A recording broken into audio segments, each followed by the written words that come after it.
People tell me, Maude, I want to get into games, what should I play? For years I've been saying get into the Assassin's Creed franchise because it's so much fun and you get to kill people. We have another one now to tell us all about Assassin's Creed 4, Black Flag. We've got Ash as the game director. Hello. Hello, hello. Is that a good start of any game? I'm a fan, so you don't have to win me over, you got to win them over. Let's talk about what you've done this time. It's all about pirates. Yes, so we're telling the story of the Pirate Republic.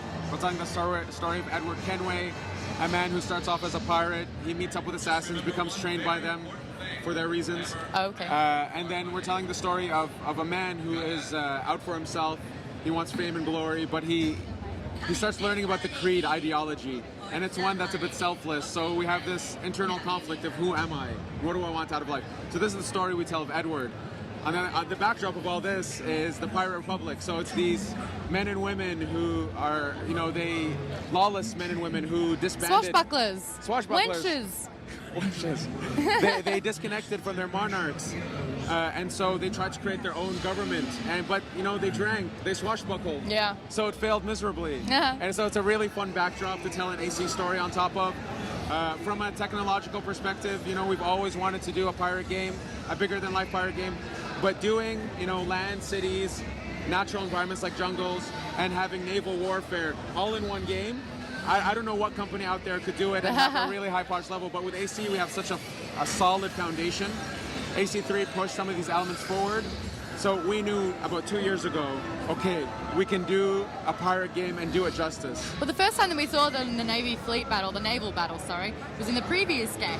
Yes. And that's when we got a taste of it. And I think it was almost like, this is really cool. We could really do a lot more with this. What I did like about it when we saw the video and the showcase of it were the jungle environments. We've not seen jungles before, and it looked awesome. And I want to ask you quickly, he's a pirate, Edward. Have you ever called him Edward? Because he's a pirate.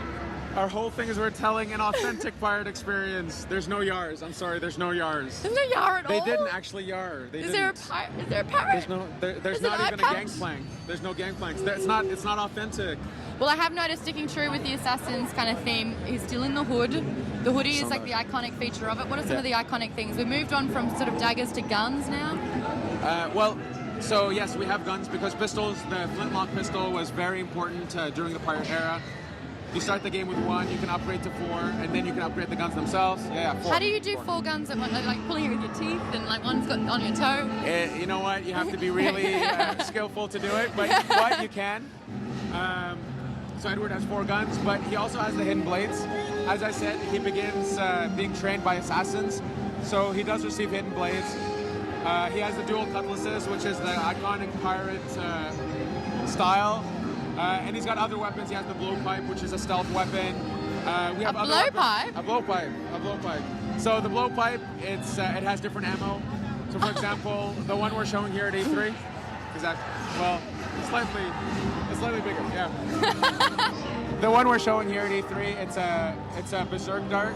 Effectively what it does is it makes someone go crazy. So, Exactly. Okay, you've seen the demo.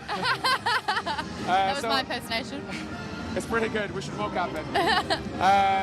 So this berserk dart, it allows you.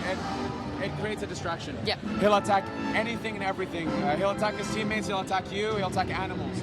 So you have to balance when you want to use it. Yep. And of course, there's a bunch of surprise weapons that we don't want to, Easter eggs that we want players to enjoy. Okay. Yeah. Has anyone made the comparison that Edward, not Edward. Edward kind of looks a little bit like Jaime Lannister from Game of Thrones. We've heard this reference before. You yes, have? Okay, yes, just seeing yes. if I was the only one. I think, you know what, if you see a good-looking blonde man at the moment, it's just associated to Jaime Lannister. For the record, we've had Edward for about 2 years. I guess Game of Thrones came out around that time, so... Pure coincidence. Pure coincidence. But the society prefer blondes. I'm sorry. It's just the truth. Okay. Dig up, Maude. Dig up. So someone hasn't played Assassin's Creed before, or any video game. Why this one and why now? Should they have played the ones previously, or can we jump straight in? That's a mouthful there. So you don't have to have played the previous games. We wanted people to be able to just jump in and pick up.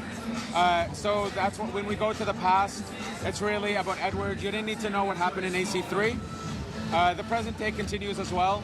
And again, the present day, there's a new wrapper around it. So you don't have to have played the previous games. You can just jump right in. But for the fans, there's a lot of lore and a lot of optional content that flushes the universe out even further. That describes to you what happened to Desmond after AC3, for example. Yes. So, you know, we said we wanted to make this game for fans. Also for people who love pirates. We are making a bigger than life pirate game. We want those people to be able to just jump in and pick it up. So there is something for everybody. Now, what I'll say, why should new players come to the franchise? There's 2 reasons. It's a friggin' pirate game. Yeah. It's huge, it's big. And beyond this, we've built a Caribbean open world that we're super proud of. Yeah. You know, our bread and butter is building cities, but we pushed ourselves out of our comfort zone to build this Caribbean world that's a big sandbox with tons of locations. There's over 50 locations. Whoa. It's a huge, 3 of them being cities. So imagine what the 47 others are like. What? So we have plantations and forts and caves and shipwrecks and the list goes on. So we really wanted players to have this strong feeling of exploration, to be motivated, to get lost in the world. Our main path is about 15 to 20 hours, but honestly, what we would love is that you're in between missions, you're going to start your next mission, and before you even realize it, you've lost 45 minutes and you're nowhere near the mission start because the game pulled you away. Cool. We want people to get lost in this world. Is it another multiplayer function? The last couple of games we've seen you can play multiplayer. Is that back? The multiplayer is back. Yes. And we've iterated on it. It's much better. It's getting better and better. We have, of course, it's pirate themed. All new characters, all new maps, all new game modes. One new feature is called the Games Lab, which we're showing here at E3. The Games Lab allows players to completely customize their match, so you can create your own game mode.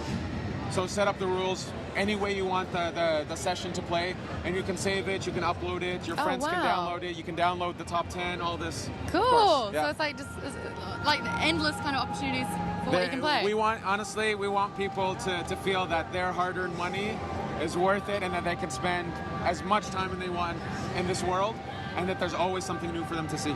Thank you so much for that. I'm gonna go have a perv on Edward now. He's a bit cute. They're all cute. All the Ubisoft guys that you've got. Oh, there he is. Oh, There he Dreamboat. is.